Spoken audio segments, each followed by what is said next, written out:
Good afternoon, everybody. Welcome to the House of Connections. Today we will talk about the super rich or extreme wealth and the impact on our society together with Danny Dorling, and hopefully the second part we will also discuss it a bit with you guys, with the audience. Last year I interviewed Danny Dorling about his book Shattered Nations on inequality and the geography of a failing state, about the fast decline of Britain, we perhaps could say. And I looked it up. The article was actually the best read article on our website of the Rudolf Agricola School. So Danny's, your work is appreciated also here. So today I would like to link Danny's expertise to a podcast we've been making with the Rudolf Agricola School on extreme wealth. Some people I interviewed are actually in the room here. I saw Lucas Lindsay and Dirk Beesmer.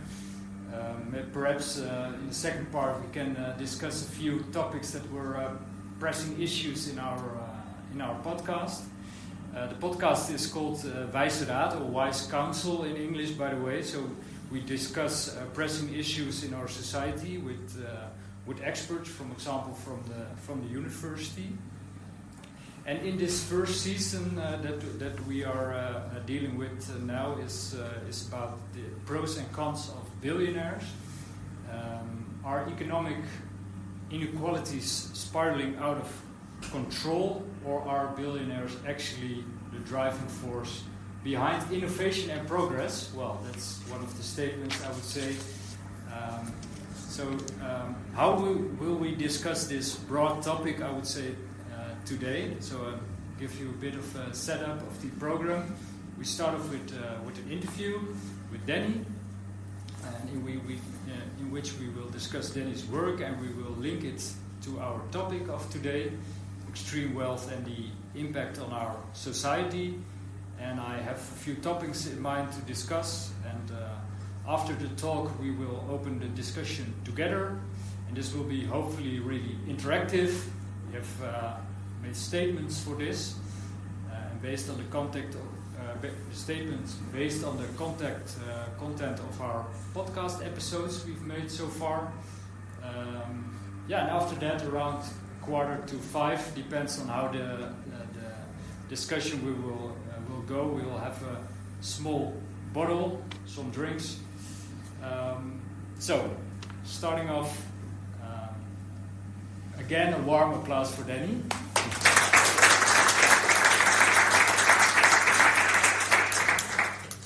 Welcome, Danny. You've published a dozen of books. Dimitri's also already mentioned that.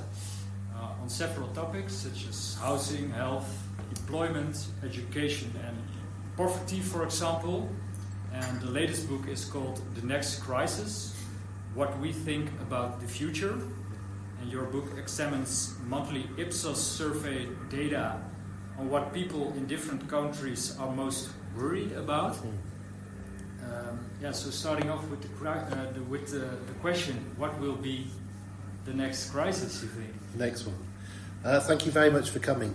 The reason I wrote the Next Crisis book is I became too depressed writing books about the UK, because it's very kind of good news for social scientists. If things get worse, people are interested in social science. But I wrote that book, Shattered Nation, and we're now in a situation which we'll probably talk about in a bit, where the two main political parties in the UK have less support in the polls than the latest far-right party, which has more support than the two put together. This has never happened in Britain before. So there's a horrible way in which things seem to get worse and worse and worse at the moment in the UK. Often at an unpredictable level. Yeah. I don't think anybody foresaw what's currently happening. So I thought I'd write an optimistic book, looking at as much of the world as I could, and looking about what people's concerns and worries are. Because no matter where you go to in the world, people will almost always tell you, particularly in countries that are doing well, They'll tell you how terrible it is and how things aren't right. In countries that are doing badly by objective measures, by which I really mean the USA, you're more likely to meet people telling you it's absolutely great, it's wonderful, we're going in the right way. But generally there's a pessimism. There's normally a pessimism. You know, things aren't necessarily good, you just hear the good news about our country, you don't hear the bad news. So I thought I would look globally as much as is possible. Ipsos Mori survey over 30 countries, which includes India. I also use the Chinese Academy of Social Science survey. And they ask every month about 18 topics, which really covers most of the things you could be worried about, and ask people what is the thing that concerns you most. And the surprising thing about this is, if you were to go back 10 or 15 years, the main concern in the world was unemployment. Just slightly higher than everything else, worries about unemployment, which we often don't realise is such a high priority. And then, of course, during the pandemic, there was a short time, not that long, a year and a half, at which health becomes a major preoccupation. And the pandemic is kind of useful because you can use it to gauge what a crisis looks like. But since the pandemic has dropped as a concern, it's been cost of living, inequality and poverty. And inequality and poverty were second to unemployment 15 years ago. Cost of living has come up. The two of them combined, each of them ranks first and second in the world. Combined, they absolutely beat anything else.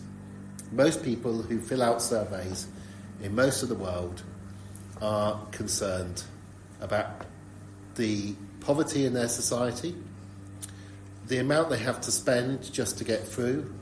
And by most people, I mean most middle-class people, because these are people who complete surveys. So they're slightly better off on average. And that's their preoccupation. That is the current crisis.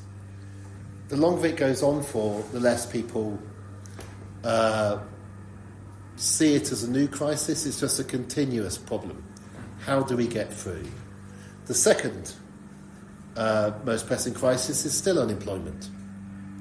And to try to explain that, when you have officially quite low rates of unemployment in most of these countries, it's people worried about their precarious job, including people in universities, often, who may have an officially permanent job, but look at the number of students falling and worry about that. It's students worrying about the future, actually worrying about what kind of job I'm going to get. So the way we've set up societies, we may have lots and lots of jobs, but that doesn't stop people not worrying about them. And then the third biggest worry, I'll stop at the third. The third is concerns about violence, which are normally very local violence, just going out in the street, what's going to happen. Here is ridiculously safe, or my impression of this place. It's not the safest part of Europe I've been to. The safest part is Finland, where you see 6, 7, 8-year-old children at night walking to their friends' houses and back because it's safe. Japan is even safer. But in general, people are scared about violence. Scared about it locally, but at the extreme, they're scared about war and terrorism. And those countries that border countries at war, you suddenly see a rise, which makes complete sense. So those are your top three current crises. Yeah. And why do you think it's important to understand what issues people are worrying about? It's very easy, I think, if you're an academic, particularly I work in the School of Geography and the Environment, to think, well, the biggest crisis in the world is the climate crisis. You know, and that's what the majority of my colleagues and students think. We do have a climate change centre in my department, so it kind of makes sense. But also, if you are relatively well off, then poverty and inequality and cost of living, a bit annoying, but it's not the most important thing. It'd be nice if we were a bit nicer to people, but personally the chances of you, if you're relatively well off, ever suffering from this are low enough that you care about the climate the most. And unemployment, well, that's an interesting issue, but again, unlikely to affect you.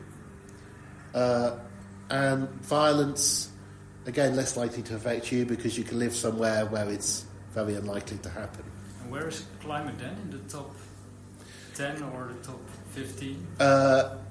Of the 18 which asked, the 18 original questions, it's been dropping from 8 to 9 to 10. Okay, so it's lowering. It's lowering. There's fatigue. Being told constantly that we only have 12 years to save the world, this is happening. You get a fatigue. And also, I think there is a sense in which people think you're worrying about this and you're not worrying about my immediate pressing issues. By the way, the unemployment fear, you can link to fears about immigration. You know, they're going to come and take my children's jobs. This can be linked. Yeah. So, in general, you have a slow and steady fall in the concern and worry about climate change. It's higher, by the way, for university students. So it's not just people who are affluent. It's a pressing concern for university students. So it was when the survey was done a few years ago. And what does it tell you that people are constantly worrying about things such as poverty and inequality? People are worrying more, I think, than they used to. So this is looking at surveys of mental health from a long time ago, from the 1950s and 60s. You'll see that people's answers to the standard mental health questions. Do you look forward to the future? Do you feel you're a useful person? I don't know if any of you have ever had a doctor's test to check whether you need Prozac. There's a set of 12 sort of standard questions that are used. People's answers to those mental health questions have been getting worse over time, in general, in most places. So there's a general increase in anxiety. It's hard to know why this is. It could be, we know when the general increase in anxiety began. It began in the 1960s and it got bigger in the 70s and the 80s. So it began before we had international news, long before we had the internet, long before 24-hour news. So it's not necessarily that. I make a presumption in the book where I think it is generally because we actually have it quite good that we have a sense of unease. And also we have a sense of what we can't have or what's going on in the world. It might be linked to increases in education. So more and more and more of us have gone to university. The idea that a good life means getting a job in a factory and keeping a job in that factory, and that job in that factory paying twice as much as the other jobs in your city, and that was a good life, is kind of reducing. So it could be an increase in expectations.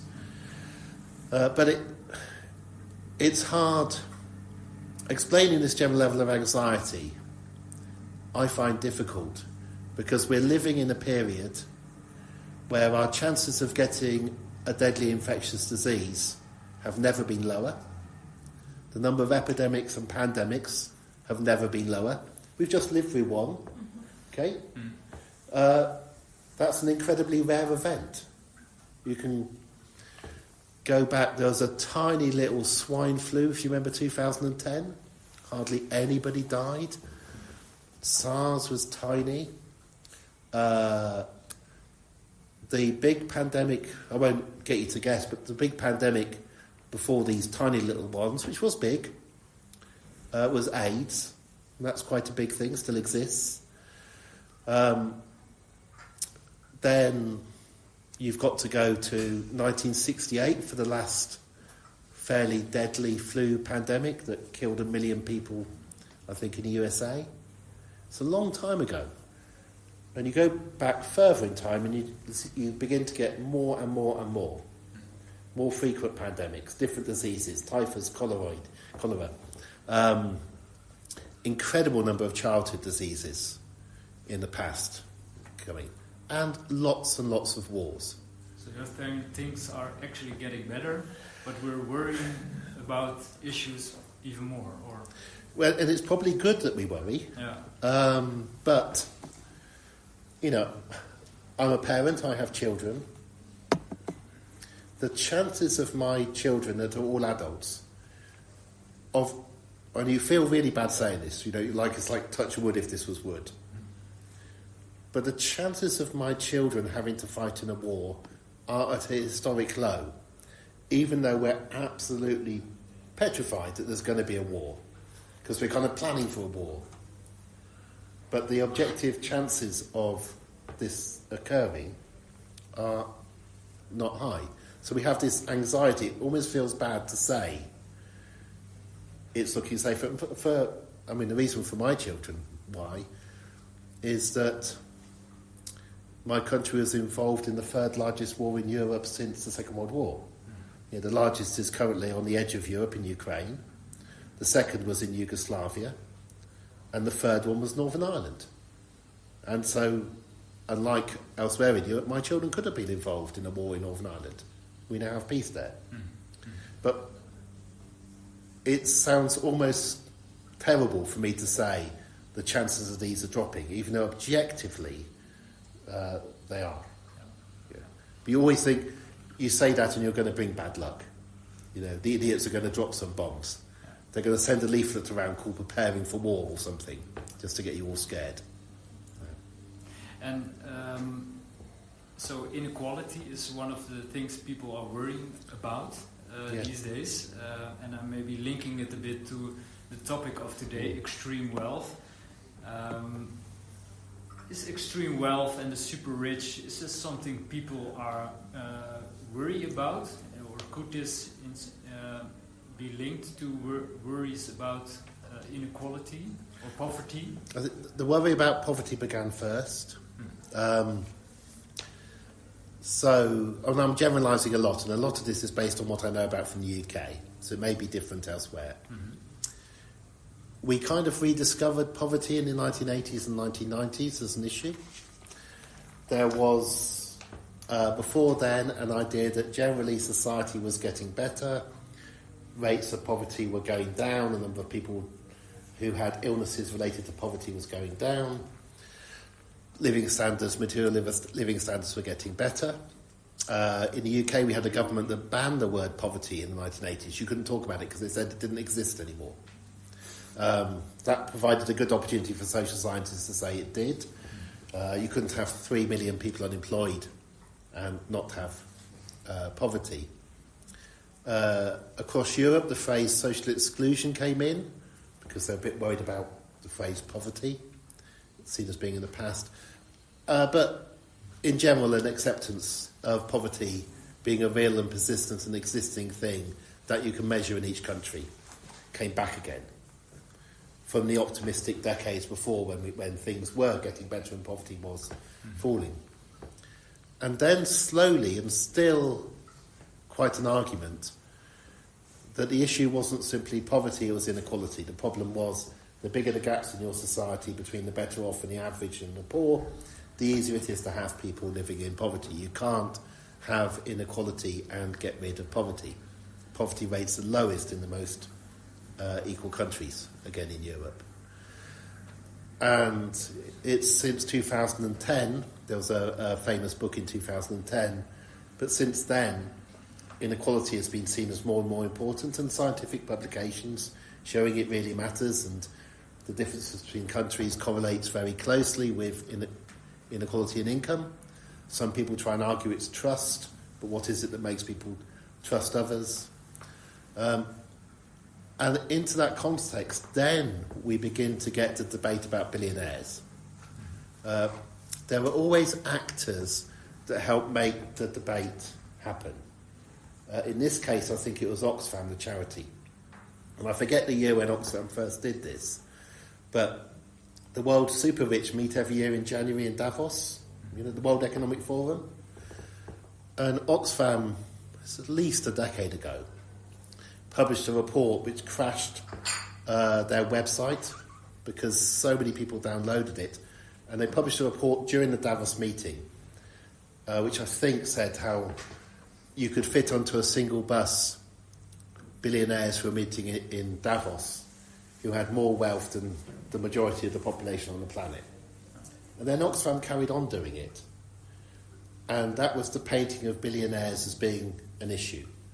And it fitted the data because at the same time as Oxfam began to do this,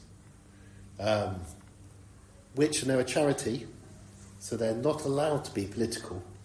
At the same time that Oxfam started to do this, you're beginning to get a concentration of wealth within the rich, such that plain millionaires and people with just 2 or 3 million weren't seeing their wealth rising. It was rising amongst those who had over 10, and even more those who had over 20 million. But the billionaires were taking more and more and more. So you're getting a subgroup in the super rich that is even extremely rich, I would say. Extremely rich in a way that hasn't occurred before globally. And you have these famous characters, mostly American. Mm-hmm. Because that's also what I wanted to ask you. I start my podcast always with the question, how did you look at the inauguration of Donald Trump with 5 of the 7 richest men in the world being in the back seat and very visible? How did you look at that picture? It's a celebration. Mm. It's a kind of, we got what we wanted and we're here, and America from their point of view has done the right thing. They voted, or at least 25% of them, because only half the population vote, 25% gets you a president. 25% have voted for the person who's spent his life trying to become rich, who's going to protect the wealth of the richest. And from, I presume, the point of view of the people standing on stage behind Trump, we are the saviours of the human race, and we're in control and we're here. And no embarrassment, no idea from, no hiring of PR or HR people saying to them, it might be a good idea if you're not on stage with him. You know, this is, you haven't really won unless you're there. I should look into the 2 who weren't there. Yeah, I don't know if who those were, but... Yeah, but we're in the kind of billionaire age. It's like a new thing from the Gilded Age of the 1920s. The last time when riches were celebrated. That was a wider group in American society, celebrating having money. This is different. This is really, you're a loser unless you've got an extremely large amount of wealth. And those people with this extremely large amount of wealth are almost gods. And it's the strangest position, I think, to be in. And it's, I think, largely in their heads and in some of the sycophants around them. But I don't think you could have predicted it getting to this point. Almost all of them come from families that were mildly rich in the past. Nobody is self-made in this. But none of their companies had a lot of money 40 or 50 years ago. You know, it's simple things like just having a monopoly on the bog standard Oracle database that most people use to do their payroll in their companies. You know, if you produce the majority database software and your accountants make sure that you charge enough of a surplus, you're going to get richer and richer. If you produce the first electric car, then for a time you'll get richer. Not for that long, because it's not that hard to make an electric car, but for a short time you'll be rich. This is the situation in the US, right? How is that in the UK? Do you also have like a billionaire class with a few people standing behind the Prime Minister? No, in the UK it's kind of visible, or in a way not bad. We don't have... It's visible. It's visible, so it's visible, slightly laughable. Yeah. So the rich list for the UK, it might be a family from India who bought our steel mills and are living in London.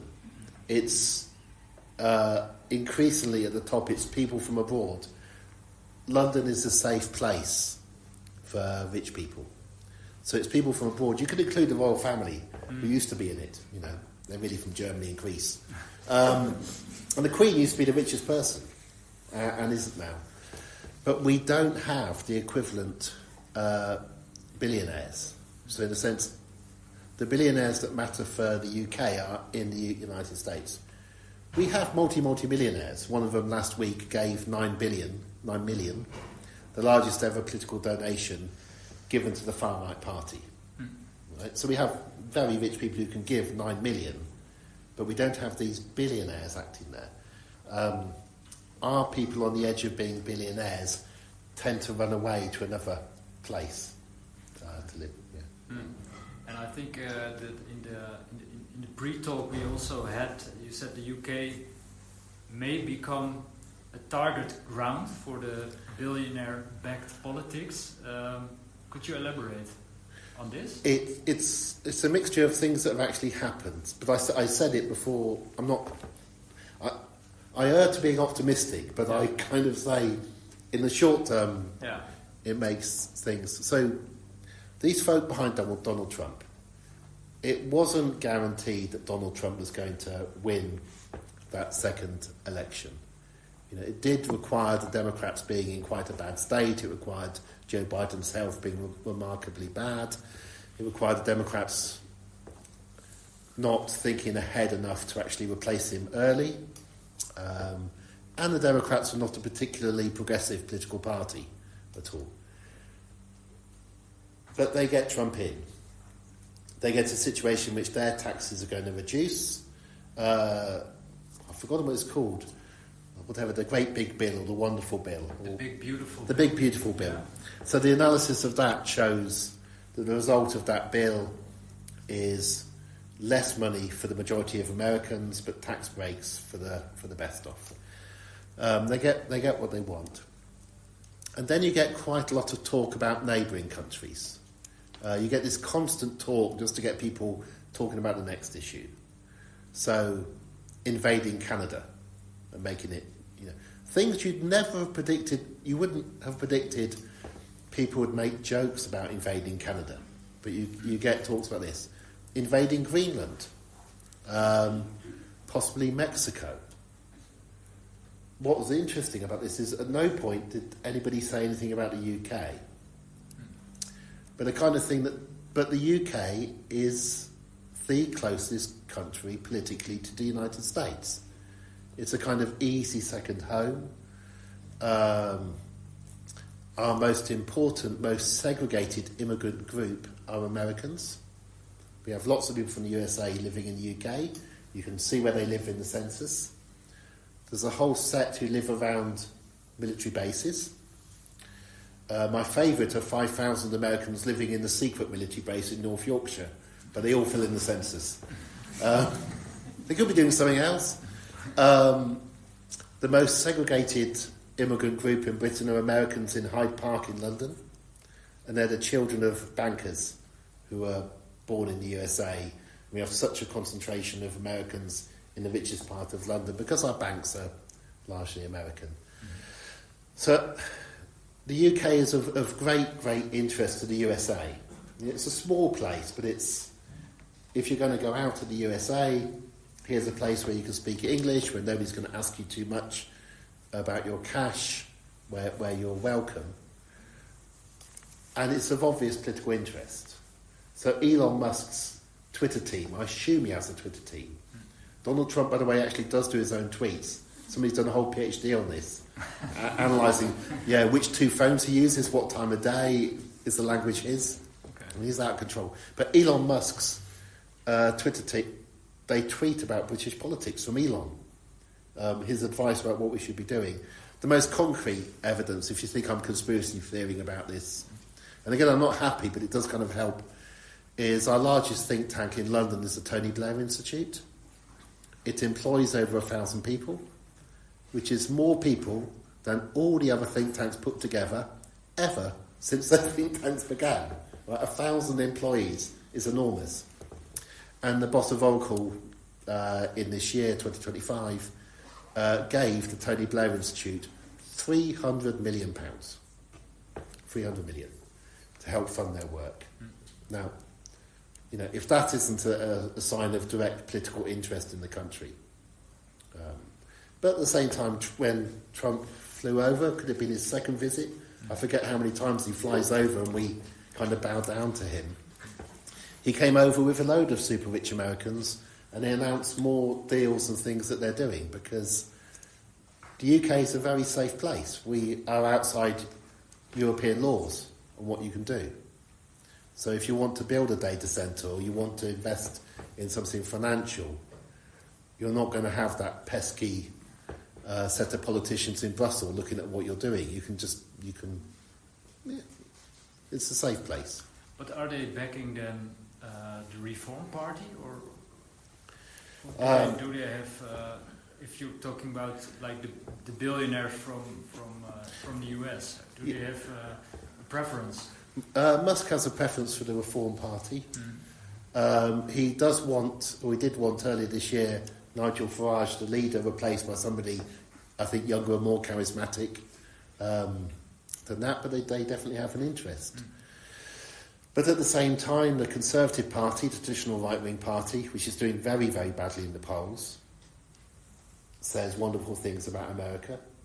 Our Prime Minister, Keir Starmer, says wonderful things about the United States. Occasionally, the small Liberal Party might say, could we stand up for ourselves a bit, but not very much. It's a closer relationship with the United States is seen as a necessary move now we're not in the EU. Without that investment, the UK is in trouble. And in this light, because last week I think we saw that Elon Musk called for the EU to be abolished after the EU fined his company X 120 million euros. Yeah. So is are the billionaires afraid of European laws? How did you look at that?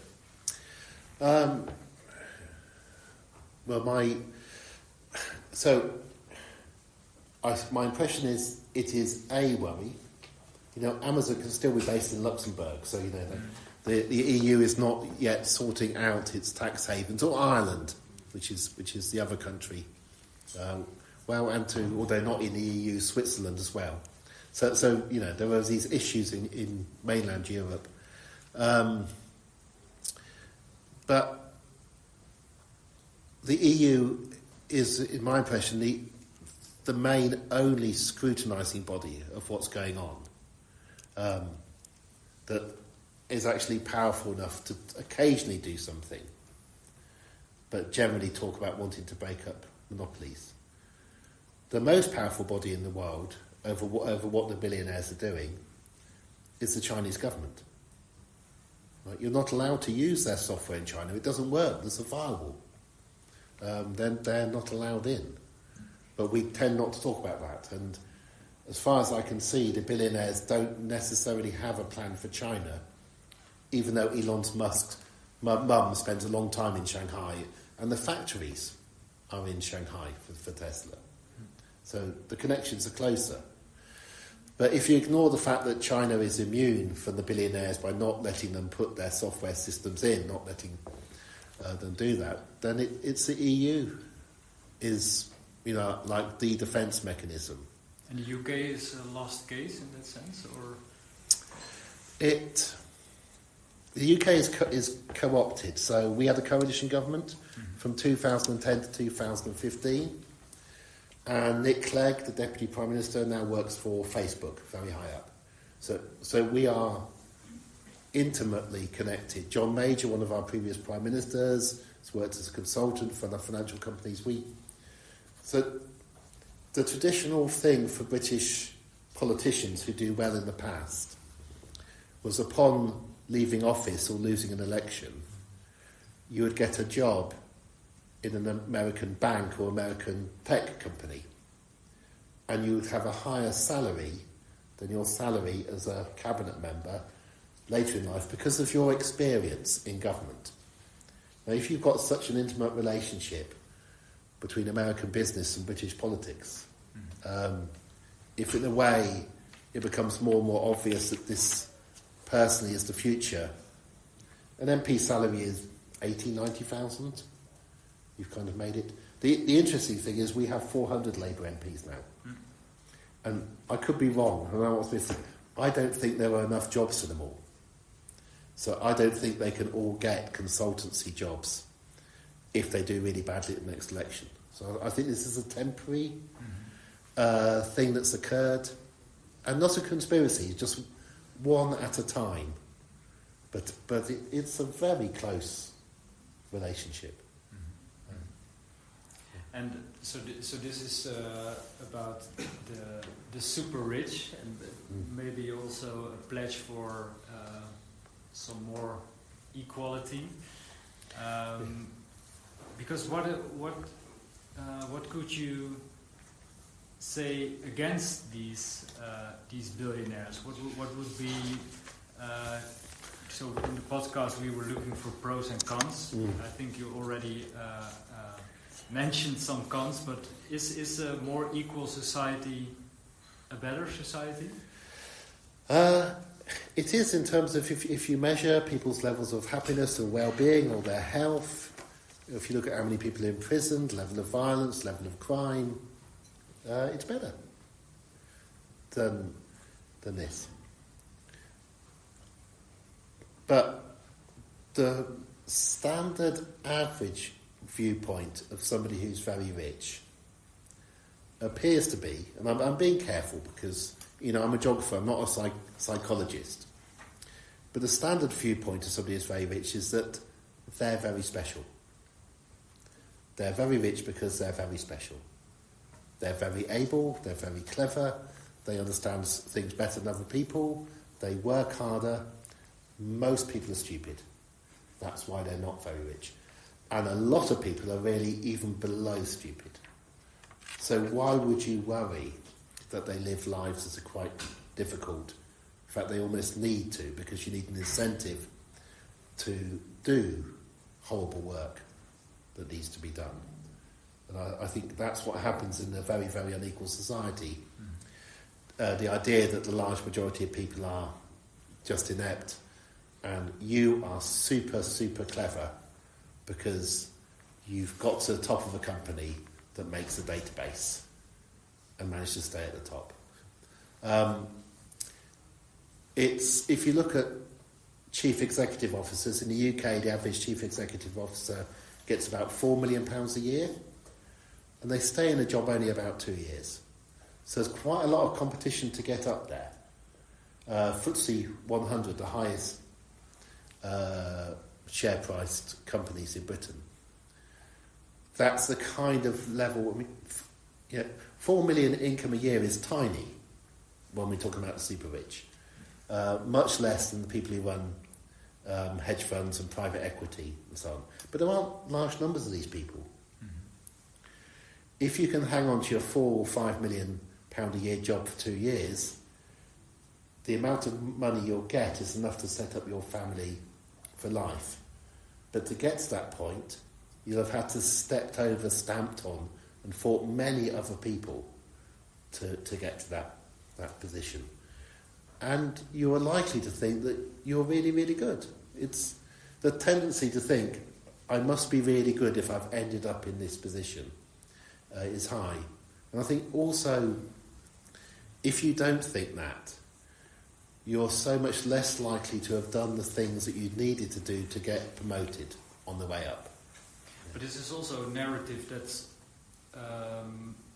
is also, I think, in fertile ground in, for example, the US, with people that are not billionaires or millionaires, or not even close. Yeah, well, so the US for quite a long time has had a narrative of, New York, if you can make it here, you can make it anywhere. If you try hard enough, you'll get there. Which was a narrative which worked at a time in the 50s and 60s when the average family got better off and were richer than anybody else in the world. And got the cars first. The USA got colour television before anybody else did. It didn't have to be made up. At a huge expense, they put a man on the moon. You know,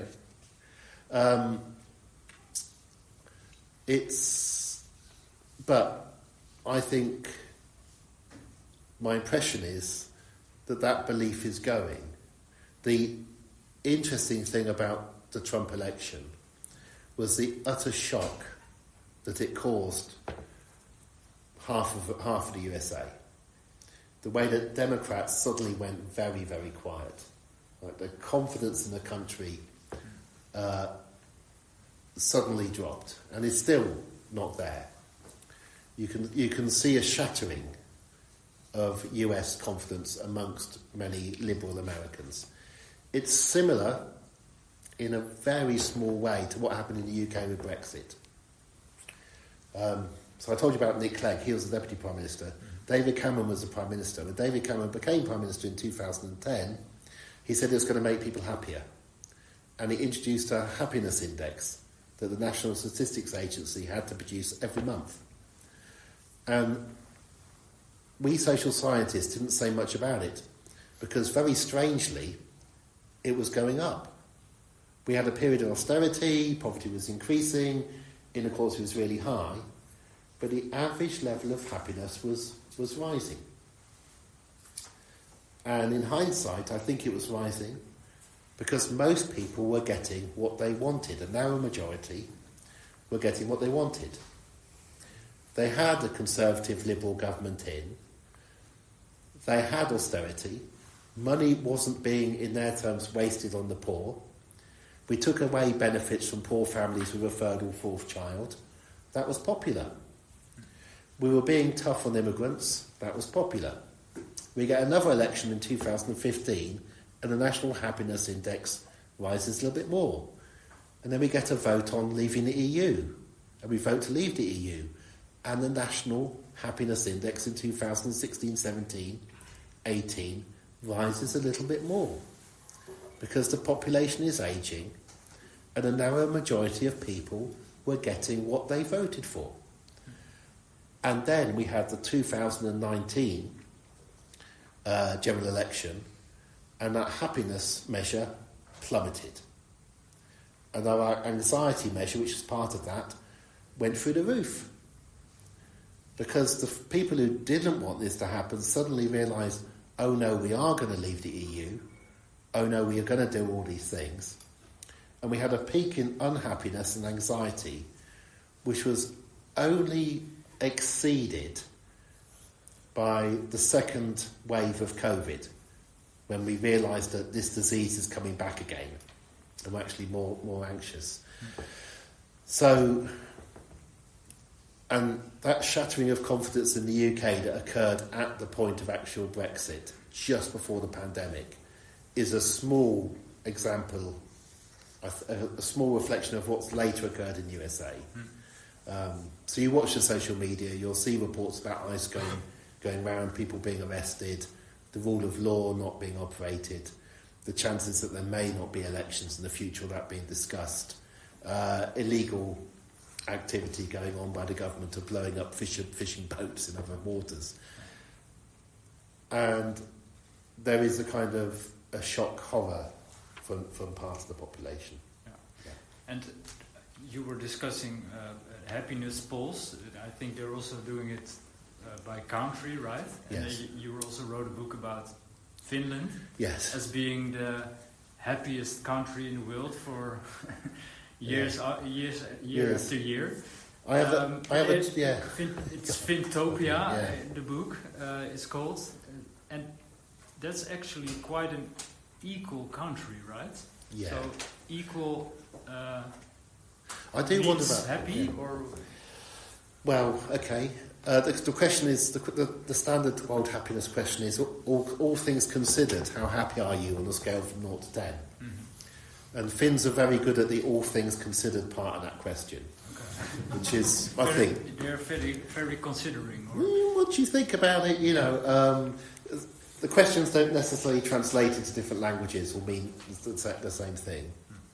But I'm kind of nearing the end of my career, but if you just take a trend that's relatively new and write a book about it, and you're lucky, it carries on. So I think we may be at the 8th or 9th year in a row where Finland has hit the top of the World Happiness Rankings. Mostly it's because Finland is actually a happy country. That's the obvious reason is the main reason. Secondly, it may be the meaning of the question when it's translated into Finnish. Because if you ask people in Finland, how happy were you yesterday, they're not as happy as if you ask them all things considered. But thirdly, I think when somebody in Finland gets a phone call saying, would you mind taking part in the survey, they increasingly realise, because it's a very knowledgeable country, they increasingly realise, oh, that'll be the happiness survey. And they agree to do it and they say 7 or 8 or even 9 out of 10 because they can still beat Denmark again. So I do worry it's become corrupted, this international survey.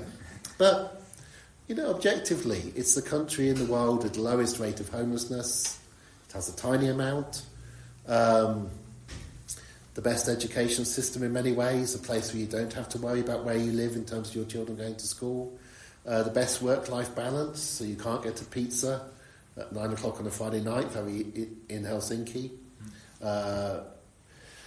Concerns about things like Russia, but there's always been concerns about Russia in Finland. It's their border. It's their border, and a very long border. Yeah. And somewhere has to be the place. But in general, if you look at the correlation of inequality and happiness, and you draw little dots for each country, I wrote a piece in the Conversation on this, they correlate. And the exception... So the interesting thing is the exceptions. India is slightly happier than it should be, given its inequality rate. But India has a government which is incredibly good at propaganda about how well it's doing. I forget the country that's the other way round, that should be a bit happier, but every exception has a kind of reason. And it's not... I don't think it's hard to explain. If you don't have a set of people who are that far away above you that you can never join, if your normal jobs are relatively well paid, if your jobs that are slightly under-averagely paid still let you have a home which is nice and freedom to move around, which is good, it makes sense that you'd be happier on average. Yeah. So this is already a nice outlook, and I want to ask you one thing in conclusion, because when we talked, you said I'm also optimistic about maybe the far future. Yeah. And we heard a lot about billionaires and billionaires trying to mingle into politics.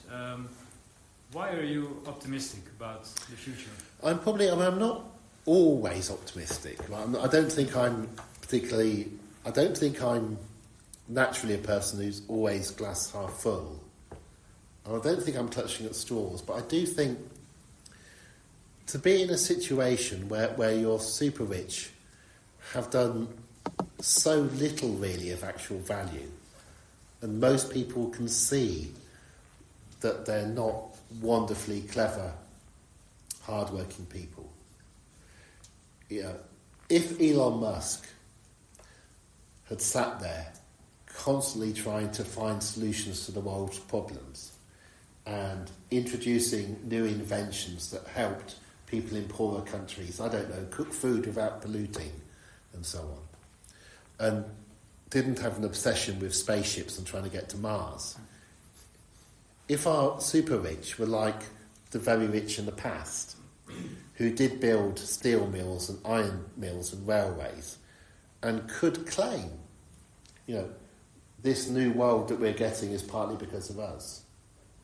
But the fact that the richest people on earth have simply got monopolies in software, which has only been around for less than a couple of decades, and control the amount of money paid to delivery drivers so that they can send you things to your home cheaper than anybody else. The fact that most people know this and realise that this isn't necessarily good, I think that helps to be optimistic about it. In the past, we had a much wider distribution of people with a lot of money. You can see it. I was cycling yesterday on a Sunday out south and then back through the suburbs, and you can see the big houses. Okay, the houses of the rich on the edge of. Here in Groningen. Yeah. Probably. Now, yeah. Now, there was a pattern in the past in many European towns where you'd have a lot of these big houses because you had a lot of relatively rich people who were running small factories or something else, and you could claim that what they're doing is helping society be like it is. And their reward was a house, which does look fairly ostentatious to be off, but it's only twice as big as a normal house. Right? It's not the kind of super mansions or owning 20 or 30 properties that we see. So it was easier in the past to defend this and say this is just the way things have to be. Whereas this, I think, is utterly indefensible. And I'd be really kind if anybody wants to explain why these billionaires, got the ghost quick coming in to tell me, why it's great it's like this is. And one of Elon Musk's children will be the person in future who's the single zillionaire who will own the world, and we should all be grateful. He's got a lot of children. He's got a lot, so one of them could do it. Yeah. But the current concentration kind of leads you to this ridiculous endpoint where you'll have just one man owning the mega corporation of everything. It doesn't work. You can't end up there. I don't know how we're going to get out of this. So you're optimistic because this is simply not sustainable or feasible in a way. It's not sustainable to be paying a tithe of money to Amazon to have what is a fairly sensible system. It makes a lot of sense for you not to individually be going to shops on your own to buy things you need. It makes a lot of sense to have a van come to the end of your road every day and deliver the things that people need. It's more efficient, it's less polluting. But it doesn't make a lot of sense to be sending money to the United States of America for the privilege of having that system. That doesn't make sense. And unless we want the United States of America to be existing on some kind of global tribute, where if we want to open a Word document, the only software we can use to write things in is owned by an American. If we want an operating system on our computers, the only operating systems we can have are American. We have kind of been captured by this. Mm-hmm. And we've been captured because we didn't realise when we had a nascent European technology sector, we didn't realise that it had no chance of winning up against what it was competing with. Mm-hmm. Yeah. Mm-hmm. But the optimistic view is that for a lot of people, they understand that this is not the way to go and something will happen. Something always happens. Something tends to happen after a crisis. So after 19... So we need a good crisis. We have constant degrees of crisis. Okay. So, and it's what are you willing to put up with? At what point? Currently, people are trying to appease Trump, just hoping there'll be an election and he will go at some point. Right? There comes a point at which you can't accept it anymore, and then you do something about it. And we did that after the 1929 crash and controlled banks for a bit.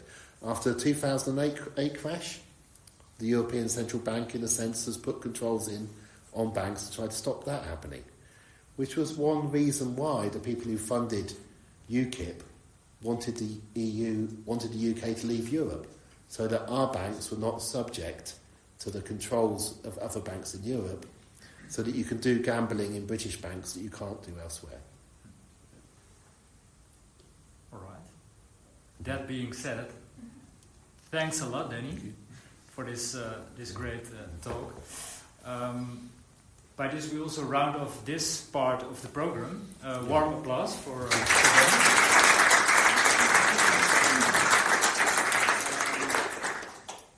We go into discussion, but maybe before that, I also looking at Astrid. Perhaps we have time for 2 or 3 questions for Danny. Please have a discussion. Yeah. Has anybody got a question? Go on. Anybody? We Perhaps have a microphone. I think it was an old American president who once said that having billionaires does not match with democratic principles. So that's very interesting. But there's also something to be said about how good is a certain political system. This is a very sensitive topic. And I'm focusing, for example, on Africa, which has been exploited by the West for many, many centuries, you could say, in different ways. We do it now in a different way. And now if you look, for example, at the investments of Elon Musk and Starlink, allowing the continent of Africa to have access to the internet if you have solar power and access to Starlink, well, there's something positive to be said about that, because I do not think any Western government up till today has been interested in such investments. So how about the goodness of the rich? What is your thought on that? The goodness on Starlink. I forget that South Africa is not allowing Starlink to operate, isn't it, at the moment? Above.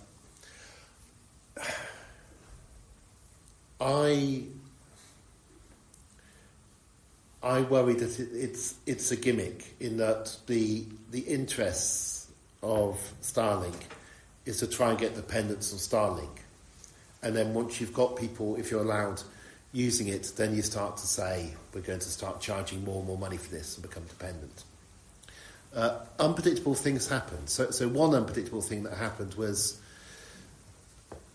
whereas the mobile network spread across parts of Africa and parts of India, people are able to use the credits on their mobile phones as a form of currency and use. So I wouldn't underestimate the effect that technology can have and music can have. The place investing most in Africa at the moment is China. And it's often seen as a new kind of colonialism. But it may possibly not be. It may be a long-term plan about slowly how do you alter the world. I don't know enough about technology, but I can't help thinking that it must be more efficient not to be providing internet coverage with space objects moving around, but to be doing it on the ground in general. But that's so. I'm suspicious of that. And also, given what Elon says, about South Africa, and that his father was from there, and the level of racism, the idea that he actually wants to help people in Africa seems unlikely. And the recent change in the US, again in the last month, so the refugee quota coming down to tiny numbers of people, except for white South African farmers, of which I think less than 100 have actually applied to the US to move. It's the strangest thing going on. But I'm just highly suspicious. You can say the same, with Facebook allowing you to use Facebook for free. They're not really allowing you to use it for free. They're finding out about you, and that's worth enough money to do. Or the Amazon monopoly, which useful, but it's not such a clever technology that it could only be done by that company. It does show you that a monopoly can do it. So it's worth thinking a bit like how we normally supply water using a state monopoly, and we normally supply education using a state monopoly. Maybe it's possible to have a state monopoly that works out how to deliver goods to your home. It might be slightly more expensive because it probably wouldn't pay the truck driver so little money that they have to live in poverty. But it wouldn't be that much more expensive, and it wouldn't have an incentive to increase its prices when it thinks it's captured you, when enough local shops have shut down that it's got you. If the profit motive and the need to get richer and richer is there and driving, you've got to be very scared about what could happen next. Okay. Any other questions? Now we on?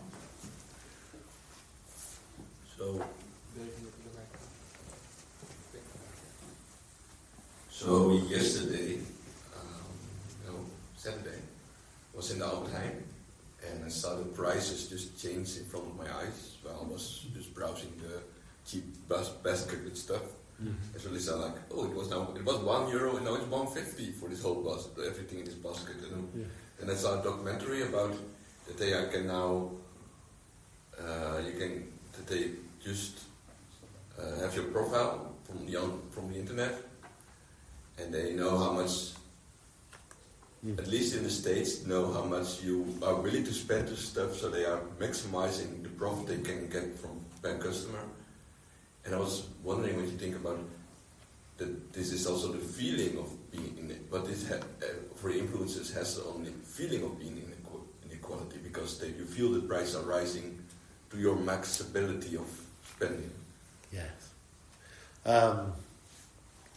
You see the same with booking air tickets as well. Yes. It's called dynamic pricing, and Airbnb. It's kind of like ultimate worship of the market, that we should try and extract out of you the most money for things. It's hard to know, because we've grown up in a period where advertising was just completely normal. And then for my children, being advertised to individually, they've never known anything different. Of course, the internet produces you images of things that you were talking about to Alexa. That's just what life's like. But it's a very, very strange position. And then we have to teach people about being really careful, which in a sense is good.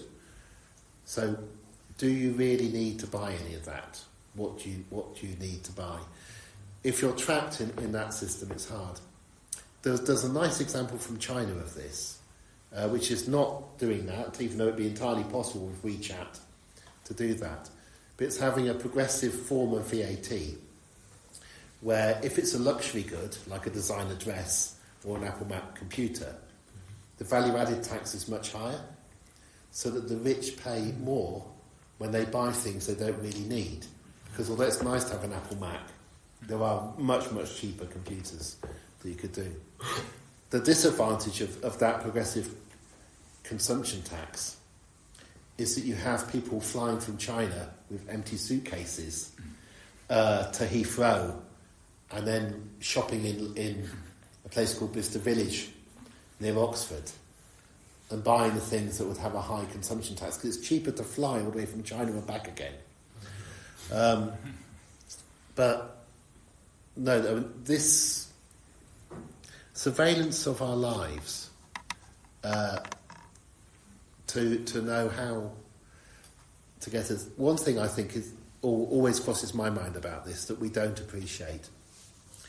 I began my career as a data nerd. I once had 280 magnetic tapes that had the complete share registry by individuals of everybody in Britain, because it's a public document.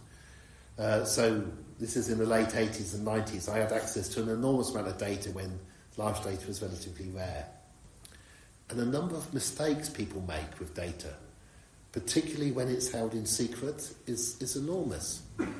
We tend to think of these companies as incredibly capable, but if you ever go into the situation where you talk to the people who are dealing with the actual data, the chances of it going wrong, of making a mistake in the algorithm is very, very high. It's remarkable it even works. And every layer of management above the actual computer people doesn't understand it. They're just good at convincing the managers above them. So and you can see this when you get a cyber attack, and the company has to suddenly can't sell online anymore because it's being held to ransom. And there's 3 people in a dark room who actually understand what's going on, and this hierarchy above them that doesn't.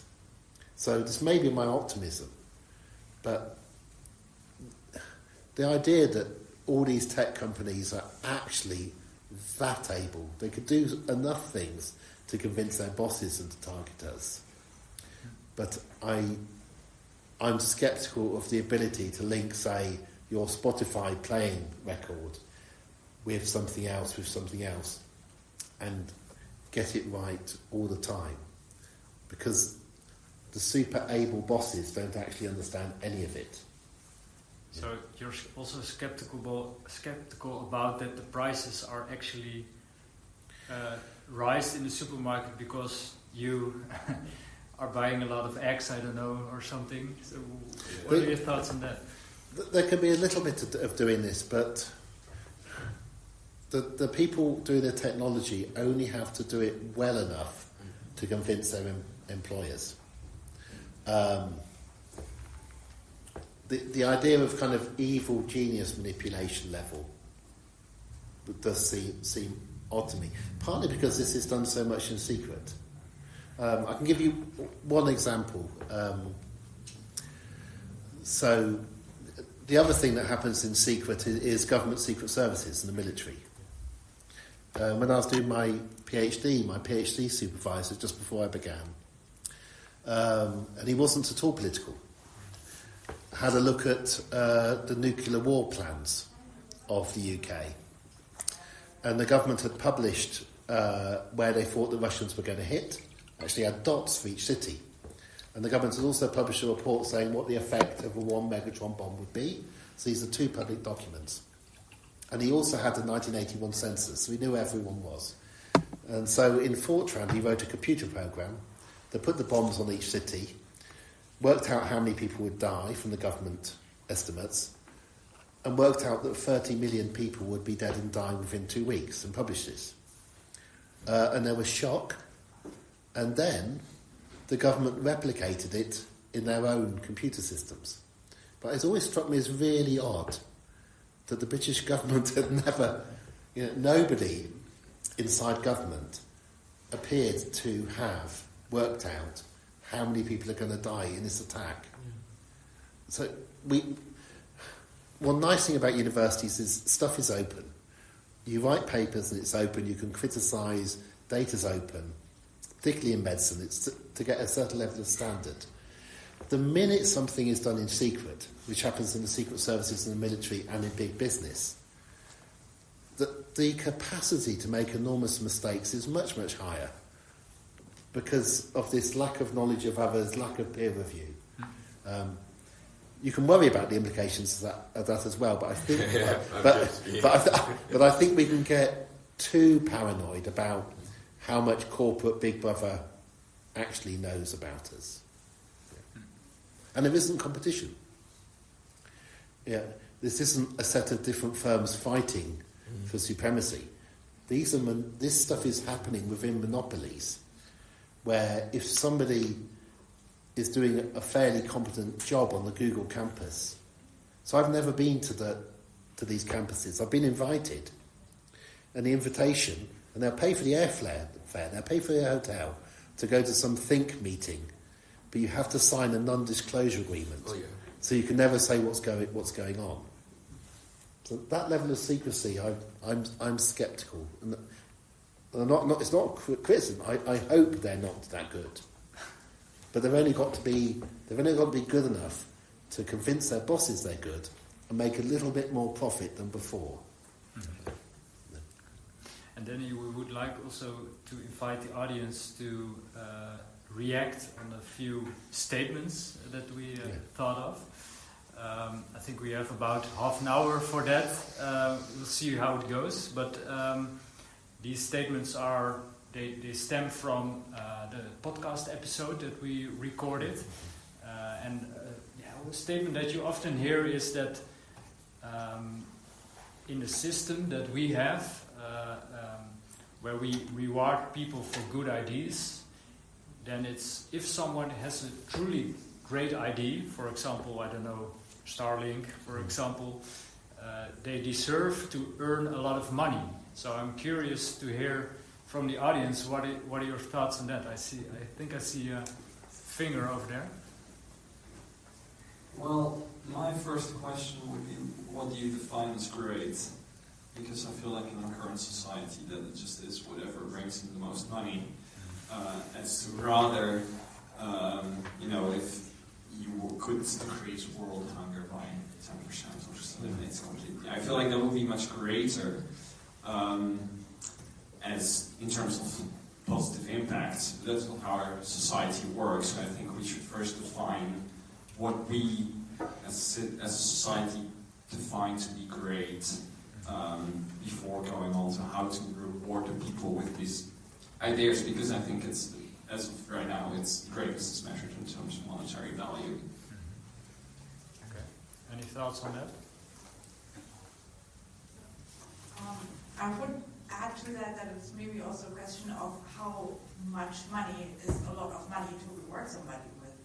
Like, it's one thing to reward them with $1 million, and like $1 billion, that's just like ridiculous. I don't think any human being is worth that much money compared to anybody else. And I see a hand in the back. Sorry, I hijacked. Go on. Similarly, someone could ask how much of the iPhone was invented by Steve Jobs and not American public universities. What did Steve Jobs actually put in the iPhone and produce? What was the genius idea? It is just stealing the invention and putting it into a revolving box. So it wasn't really about the idea that he thought of the iPhone, for example, but it was more that he had the good marketing or something, or No, the product was there, but it was not his invention. no. Okay. I saw the microphone going there. Yeah.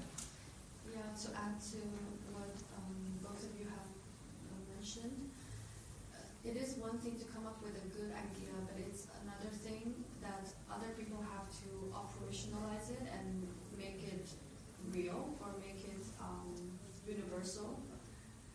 For example, if someone comes up with a great idea about how to take care of the elderly, sure, it's a great idea, but then we still need healthcare workers and caregivers to actually make it work.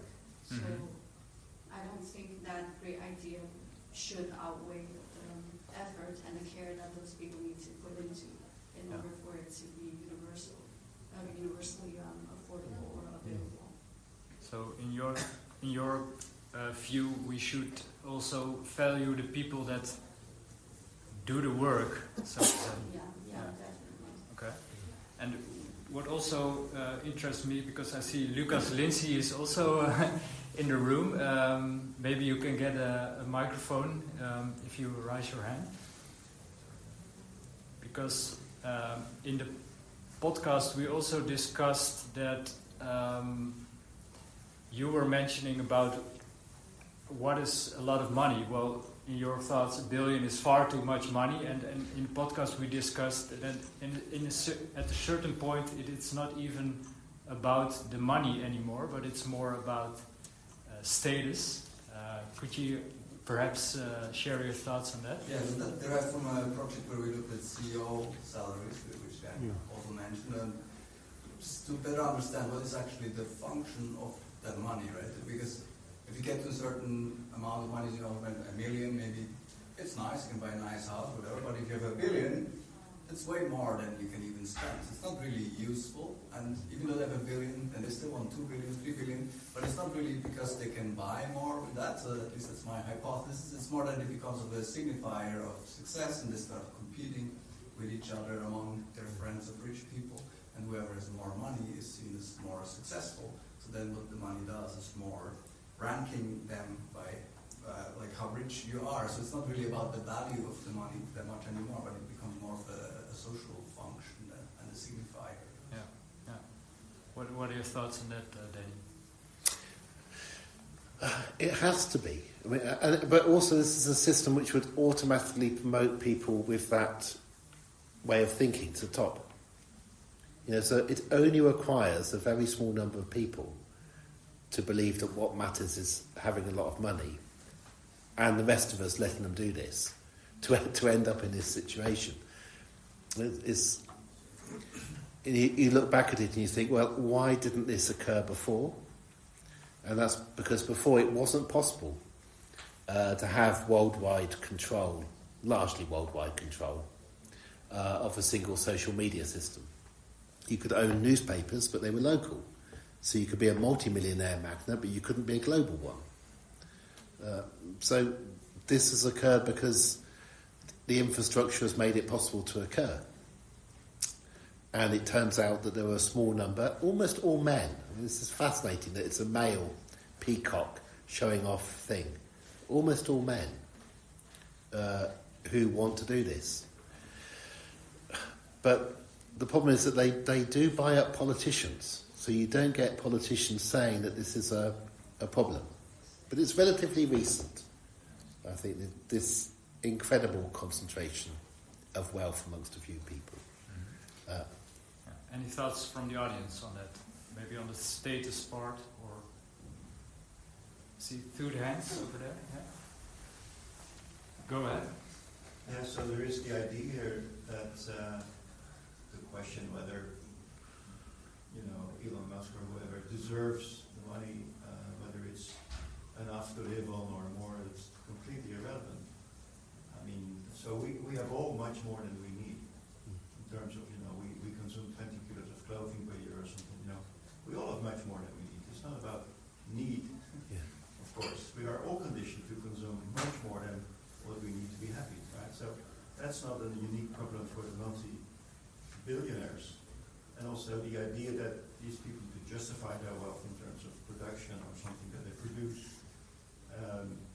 This is not how you get rich. You get rich by being rich.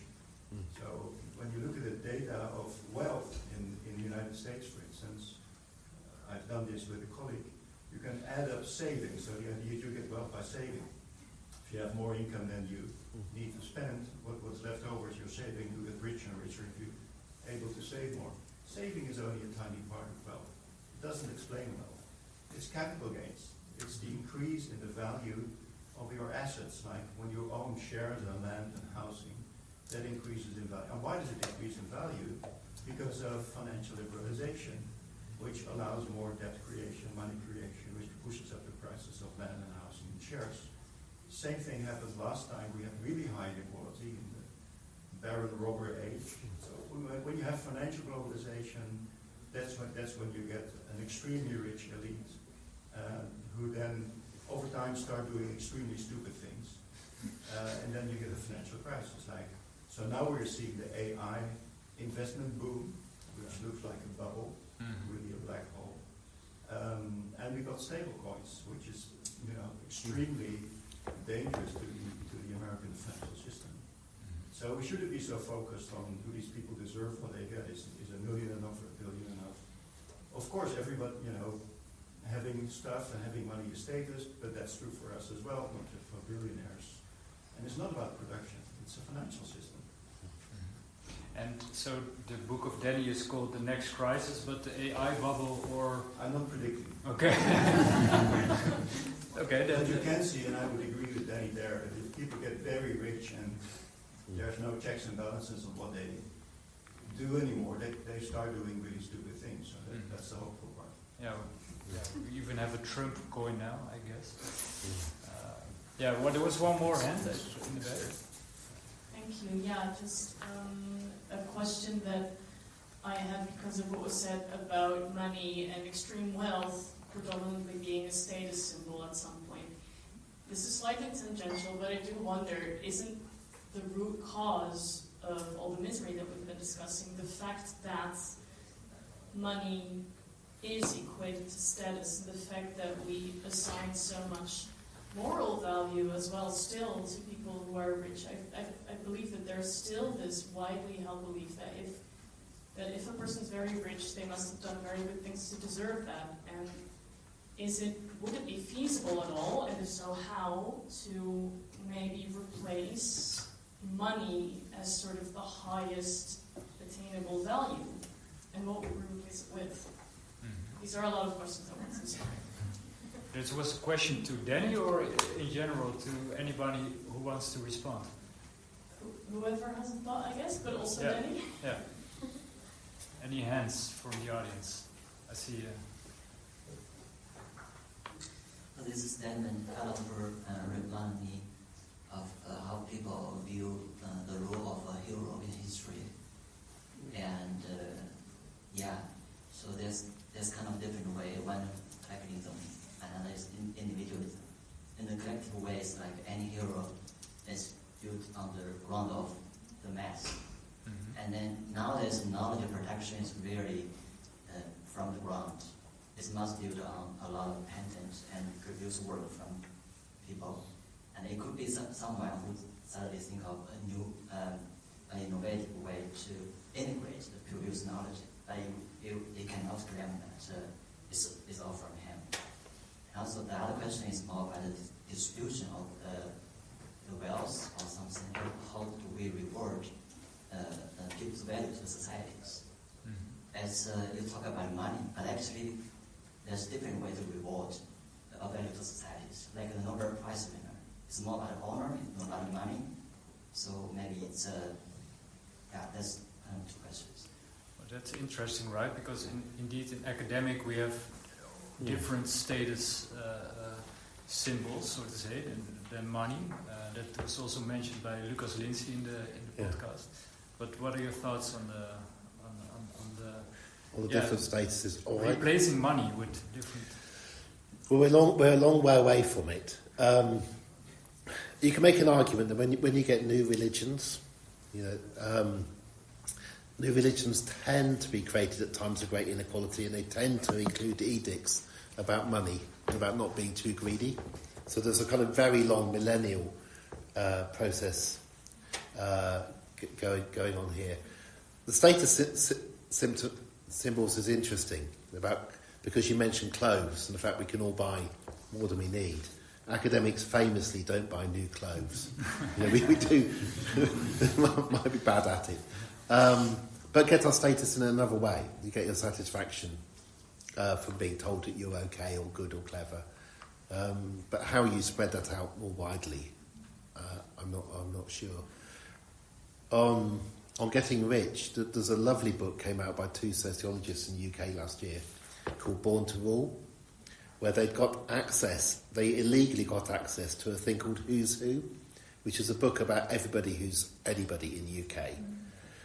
And they hacked it, and then the Who's Who people noticed and they got formal permission. And so this is data that goes back, I think, at least 150 years. And what they did is try to find anybody in Who's Who was self-made, not connected to anybody else. And there's not a single person, not a single person in Britain has ever made it without a connection, which was quite stunning to find out. You had to have some savings. Now, of course, somebody must have originally, but not in the last 150 years. So connections are even worth more than money? Or? Without any connections and any money or any advantage in the UK, it was impossible. Yeah, that's the shock. There's not a single example, they claim in the book, of somebody not connected to somebody else. Now that may be partly because there are always some connections. So to be completely unconnected to anybody else is quite tricky, but certainly they're there. I don't have an answer about how you change this. It just isn't a particularly satisfying system that is not making people particularly happy at the moment.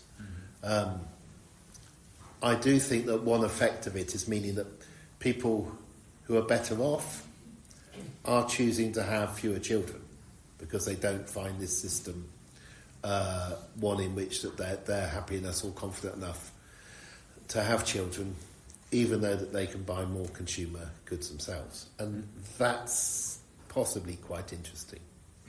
If it's having that effect on your society, that people are choosing not to reproduce another generation because they don't like the system that they're in. It's argued that people are not doing this because they're selfish and they want more holidays and so on. But I find that hard to believe. Okay. I have one last statement that I want to share with the audience. If we fail to reform our economies, we will eventually lose our democracies or our open societies. Any thoughts on that? In the back. It's just a question, who's we? Yeah, well, I think we're still in a democracy, so. Yes, who's we? Right? So with those kind of questions and questions about, how do we change this and that, who's we? Yeah, I hear that we are really in an academic environment, so we're questioning the statements, so that's good. I think the key is to acknowledge that no matter, if you think that it's firstly that the economy is, the chicken or the egg is, how do you change the economy without changing a political system, and so forth and so forth. At the end of the day, if we all, if everyone or the majority of people keep them at an individual level, we may say, it's a horrible system, we don't want to contribute to it.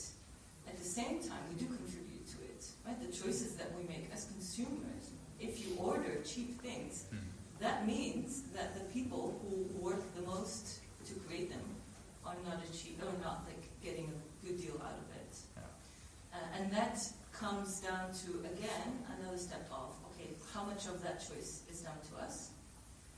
I don't know if you guys know Robert Sapolsky, but he's really this brilliant neurobiologist who talks about what's it called, free will and everything that has to do with that. So yeah, I feel like we're in this kind of echo chamber where we all agree with each other, but yes, I think actually if you want to start changing things, your questions should be, who's we, where lies responsibility, and then, because I don't think the question is that things need to change, but who and how is going to change that. So if you, as future academics, take that upon you to identify, right, how does that process work, then maybe it doesn't matter even to ask what has to change first. Okay. Any other thoughts on that?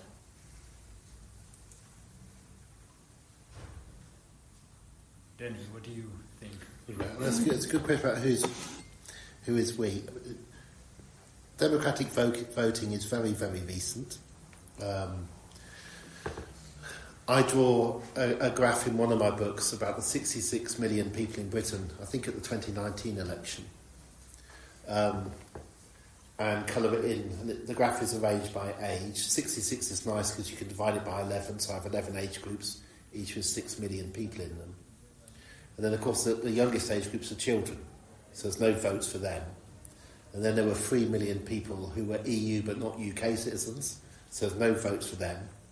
Then there are the undocumented.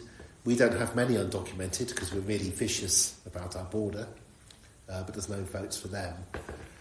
And so you end up with not a majority of people necessarily having a vote, and then for most people in the UK, 90% of them live in an area where the seat never changes hand anyway, because we have a system of voting that makes it very hard to do anything. But these people in the UK have the power to elect in a government which has power for the Privy Council over lots of small islands around the world which don't have voting but are treasure islands to do things. And a lot of it occurs quite secretly. I don't worry that the United States is going to get rid of democracy, but it's possible. I do think it's been around for such a short amount of time, less than 100 years in terms of women having a vote in most places, not in Finland, that introduced it first, by the way. Fintopia again. Yeah, but most of the world, democracy is a relatively recent experiment. We're incredibly impatient. We tend to expect things to get better in a short amount of time, and they tend to get better 2 or 3 generations after you've identified the problem and really accepted it, because getting people to change faster than that doesn't tend to happen. I cannot see human beings putting up with the current wealth inequalities that we have in the world, because it means handing over control not to the people who can sponsor the universities to do various work. It won't just be think tanks that they fund. It'll also be research in particular universities that they fund, where you have to produce particular answers if you're going to get that money. Because the wealth increases and increases. If you leave it as it is, the forces become more and more malign. We should worry about that. To just end on the situation the UK got into, we had a Conservative Party that was almost entirely funded by the very, very rich. That Conservative Party in 2014 left a group of Conservative parties in Europe, the EPP, and aligned itself with Alternative for Deutschland. It's not unrelated to the fact it was funded almost entirely by the very rich. Our politics have now moved to the far-right party being higher in the polls than the next 2 parties put together. A general idea that somehow this won't result in Reform winning the general election in 2029, like something will happen. This is impossible. But the majority of money going to that party. And it's a bit scary, because you have a country just quietly going, oh, don't worry, it'll fall apart in the next 2 or 3 years. But the money pushing and pushing for it to happen. So I think you do need to be worried about what can happen. If you like, you don't just have Brexit. The UK doesn't just leave the EU. Something else happens next. And Brexit was largely pushed by people with a lot of money, quite secretly, funding a push for it to happen. And so it's a scary and worrying thing happening on the edge of Europe. The poorest fifth of people in the UK have a lower income in real terms than the poorest fifth in Eastern Europe. And although, as you say, most of us are wealthy, when you're in that situation in the UK, it's something like 59% of children with a brother and a sister with 2 siblings are going hungry several times a month now in the UK. So you can get to a point of having absolute rises in destitution for children, majority of children in larger families, in a country that was very, very rich not long ago. And that creates an environment in which it's possible to do things that were unimaginable. Hopefully, it will turn around in the UK. Hopefully, reform have become too popular too early. Hopefully, our current government will do something that's popular and useful with their enormous majority. Hopefully, we might introduce some law that says that overseas money can't come in and simply buy our politics. But we're not going to do any of these things unless we actually talk about it and say we've got a problem. And the sad thing is, it's easier for me to come here and tell you about this than it is for me to actually talk about this in the UK, because there's a sensitivity. What I'd get from a UK audience, which I haven't had here, is, don't you understand, Danny, that 34% of people really like reform because reform are saying what they want to hear. And that's what would happen if I was speaking about this in the UK, which I'm very grateful none of you have asked me to say. Don't I understand that the far right are giving the people what they want? Because when the far right become popular and you talk at a public event, that's what you have to talk about. And that's the worrying thing. So thank you very much for not asking me that question. And what I also heard, that we should be careful with what we have, because, You mentioned the poverty part. It's possible even. We're also already seeing it happen in the UK. Yeah. Well, on that note, thanks a lot, Danny, for your talk. Thanks also to you for your sharing your thoughts. I think it's a moment for applause for Danny again.